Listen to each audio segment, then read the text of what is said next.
प्राचीन भारत के विशाल भूभाग में एक ऐसा राज्य था जिसका नाम था चांदनीगढ़। यह राज्य पहाड़ों, नदियों और हरियाली से घिरा हुआ था। चारों दिशाओं में फैले खेत, बाग, बगीचे और सुंदर मंदिर इसे अद्भुत बनाते थे। जब सूर्य उगता था तो उसकी सुनहरी किरणें इस राज्य की प्राचीरों और महलों पर पड़कर ऐसा आभास देती मानो सोना चमक रहा हो। और जब रात में पूर्णिमा का चांद निकलता तो उसकी चांदी जैसी रोशनी महल की दीवारों पर बिखर जाती। इसी कारण इस राज्य का नाम पड़ा चांदनीगढ़। राज्य के केंद्र में स्थित विशाल महल वास्तुकला का अद्भुत नमूना था। ऊंची ऊंची मीनारें, संगमरमर से बनी चौड़ी सीढ़ियां और आंगन में खिले गुलाब, चमेली और कमल के फूल वातावरण को सुवासित करते थे। इस महल में निवास करते थे राजा विराट और उनकी पत्नी रानी सोमैया। राजा विराट का व्यक्तित्व। राजा विराट ऊंचे कद, काठी वाले, शूरवीर और न्यायप्रिय शासक थे। उनका चेहरा तेजस्वी था, आंखों में करुणा झलकती थी और वाणी में दृढ़ता थी। जब वे दरबार में बैठते तो प्रजा को लगता मानो स्वयं धर्मराज न्याय देने आए हों। उनका विश्वास था राजा वही जो प्रजा को अपने परिवार की तरह समझे। वे सुबह दरबार में सबसे पहले किसानों, मजदूरों और आम जनता की फरियाद सुनते, फिर मंत्रियों और सेनापतियों के साथ राज्य के कामकाज की चर्चा करते। राजा विराट के जीवन की सबसे बड़ी विशेषता यह थी कि वे केवल सिंहासन पर बैठने वाले राजा नहीं थे, बल्कि युद्ध भूमि में स्वयं तलवार उठाने वाले योद्धा भी थे। कई बार पड़ोसी राज्यों ने चांदनीगढ़ पर हमला किया, लेकिन राजा विराट ने अपने पराक्रम से हर बार उन्हें परास्त किया। रानी सौम्या दरबार से लौटते समय गहरी सोच में डूबी हुई थी। वह रात का भयानक सपना और आज दूत द्वारा लाई गई खबर, दोनों ही बातें उन्हें बेचैन कर रही थीं। उन्होंने समझ लिया कि उनका सपना व्यर्थ नहीं था, बल्कि यह राज्य पर आने वाले संकट का संकेत था। रानी की चिंता। महल की बालकनी से जब सौम्या ने दूर क्षितिज की ओर देखा तो उन्हें लगा मानो हवा भी किसी अनहोनी की आहट दे रही हो। आकाश में हल्के काले बादल मंडरा रहे थे और पक्षियों का असामान्य स्वर वातावरण को और भी रहस्यमय बना रहा था। सौम्या ने अपने आप से कहा, यदि सिंहगढ़ का राजा अजय सिंह वास्तव में युद्ध की तैयारी कर रहा है तो हमें सावधान हो जाना चाहिए। अजय सिंह का परिचय। सिंहगढ़ का राजा अजय सिंह महत्वाकांक्षी, लालची और चतुर व्यक्ति था। वह हमेशा से चांदनीगढ़ की समृद्धि से ईर्ष्या करता था। उसके राज्य में खेतों में अकाल पड़ा हुआ था, प्रजा बगावत की कगार पर थी, खजाना खाली हो चुका था। इन सबका समाधान उसे एक ही चीज में नजर आता था, चांदनीगढ़ पर अधिकार। अजय सिंह जानता था कि अगर वह चांदनीगढ़ पर विजय पाले तो न केवल उसका राज्य फिर से समृद्ध हो जाएगा, बल्कि उसे भारत के सबसे शक्तिशाली राजाओं में गिना जाएगा। विराट की प्रतिक्रिया। जब दूत ने खबर दी तो राजा विराट कुछ क्षण मौन रहे।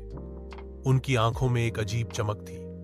वे जानते थे कि युद्ध से बचना आसान नहीं होगा, लेकिन वे युद्ध को जल्दी बुलाना भी नहीं चाहते थे। उन्होंने दरबारियों से कहा, युद्ध की तैयारी करना आवश्यक है, परंतु हम पहले शांति का मार्ग अपनाएंगे। दूत भेजकर अजय सिंह से वार्ता करेंगे। यदि वह समझौते पर तैयार हो जाए तो रक्तपात से बचा जा सकता है। चांदनीगढ़ में युद्ध की आहट गूंज रही थी। हर गली, हर चौक, हर खेत, खलिहान में केवल एक ही चर्चा थी, क्या सचमुच सिंहगढ़ का राजा अजय सिंह हमला करेगा? राजा विराट और रानी सौम्या पूरी तरह सतर्क थे, मगर सिंहगढ़ का राजा अजय सिंह चुपचाप अपनी चालें बुन रहा था। अजय सिंह की महत्वाकांक्षा। अजय सिंह का महल चांदनीगढ़ से उत्तर दिशा में ऊंचे पहाड़ों के बीच स्थित था। वहां की भूमि बंजर हो चली थी, नदियां सूख चुकी थीं और प्रजा दुखी थी। इस हालत के लिए जनता अक्सर राजा को दोष देती। अजय सिंह अपनी प्रजा की व्यथा को सुनने के बजाय चांदनीगढ़ की समृद्धि देखकर जलता रहता। उसने अपने सेनापति रणविजय से कहा, विराट को लोग धर्मराज कहते हैं, उसकी रानी सौम्या को मां कहते हैं, पर मैं जानता हूं हर राज्य की कोई न कोई कमजोरी होती है। हमें उसे ढूंढना है और वहीं चोट करनी है। रणविजय ने उत्तर दिया, महाराज, हमारी सेना संख्या में अधिक है, परंतु चांदनीगढ़ की सेना अनुशासन और साहस में हमसे कहीं आगे है। हमें केवल बल से नहीं बल्कि छल से काम लेना होगा। अजय सिंह ने क्रूर मुस्कान के साथ कहा, युद्ध केवल तलवारों से नहीं जीते जाते। रणविजय, दिमाग की चाल ही सच्ची जीत दिलाती है। गुप्तचर की घुसपैठ। अजय सिंह ने अपने गुप्तचरों को चांदनीगढ़ भेजा। वे व्यापारी, साधु और गायक बनकर राज्य में घुस आए। कोई बाजार में जाकर अफवाह फैलाने लगा कि राजा विराट की सेना कमजोर है। कोई गांवों में जाकर बोला कि सिंहगढ़ की सेना इतनी बड़ी है कि उसका सामना करना असंभव है, और कोई दरबार के निकट पहुंचने की कोशिश करने लगा। इन अफवाहों से धीरे धीरे जनता के बीच भय फैलने लगा। दरबार की चिंता। चांदनीगढ़ का राजमहल बाहर से जितना भव्य और अजेय प्रतीत होता था, अंदर से उतना ही नाजुक था। दीवारें संगमरमर की थीं, लेकिन भीतर दरबारियों के दिलों में दरारें उभर रही थीं। युद्ध की आहट ने हर किसी की निष्ठा की परीक्षा शुरू कर दी थी। दरबार का दृश्य।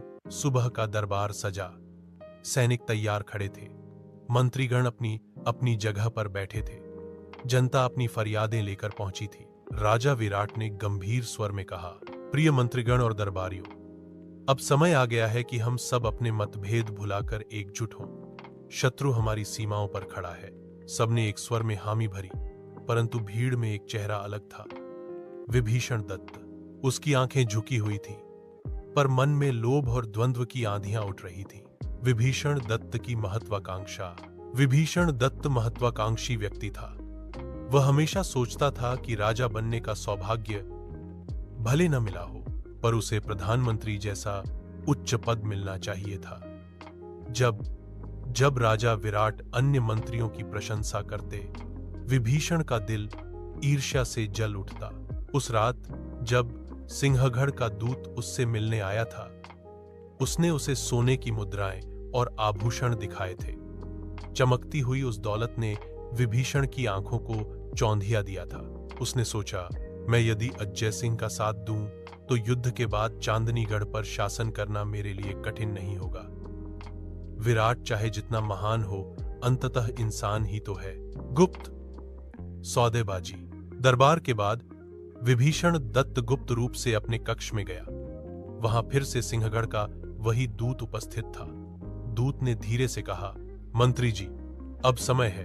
हमें सेना की तैनाती और किले की सुरक्षा संबंधी जानकारी चाहिए। यदि आप यह राज हमें बताएंगे तो अजय सिंह आपका। भोर की पहली किरण अभी क्षितिज पर उग ही रही थी कि चांदनीगढ़ की सीमाओं पर नगाड़ों की आवाज गूंज उठी। यह कोई साधारण सुबह नहीं थी। आज युद्ध का आरंभ होना था। रणभूमि की तैयारी। जयगढ़ किला काले बादलों की तरह गंभीर और दृढ़ खड़ा था। सैनिक लोहे की कवच पहनकर, हाथों में तलवार और भाले लिए कतार में खड़े थे। ढालों की चमक दूर से सूर्य की किरणों को परावर्तित कर रही थी। घोड़ों की टापें जमीन पर गूंज रही थीं। राजा विराट स्वयं युद्ध भूमि में उतरे। उन्होंने अपने सैनिकों से कहा, भाइयों, यह भूमि केवल मिट्टी नहीं है, यह हमारी मां है। यदि हम हार गए तो हमारी संतानें गुलाम बनेंगी। यदि हम जीते तो आने वाली पीढ़ियां गर्व से हमें याद करेंगी। क्या तुम तैयार हो? सैनिकों ने एक स्वर में गर्जना की, जय चांदनीगढ़, जय महाराज। शत्रु का आगमन। दूसरी ओर से सिंहगढ़ की सेना भी आगे बढ़ी। अजय सिंह ने सुनहरी कवच पहना था। उसकी तलवार पर रक्त की प्यास झलक रही थी। उसके सेनापति रणविजय ने युद्ध का बिगुल बजाया। आज विजय केवल हमारी होगी। चांदनीगढ़ की दीवारें गिरेंगी और विराट का साम्राज्य हमारे चरणों में होगा। सिंहगढ़ की सेना संख्या में अधिक थी और अब उन्हें भीतर से गद्दारी का सहारा भी मिल चुका था। पहला टकराव घंटों तक रणभूमि में केवल धूल और रक्त ही दिखाई दिया। तलवारें टकराईं, ढालें टूटी, घोड़े घायल हुए और सैनिकों की चीखें आकाश में गूंज उठी। राजा विराट सामने से शत्रु का नेतृत्व कर रहे थे। उनकी तलवार बिजली की तरह चमक रही थी। जहां भी वे बढ़ते, सिंहगढ़ के सैनिक पीछे हट जाते। रानी सौम्या भी किले की प्राचीर पर खड़ी होकर सैनिकों को उत्साह दे रही थी। वीरों, डरो मत, तुम्हारी रानी तुम्हारे साथ है।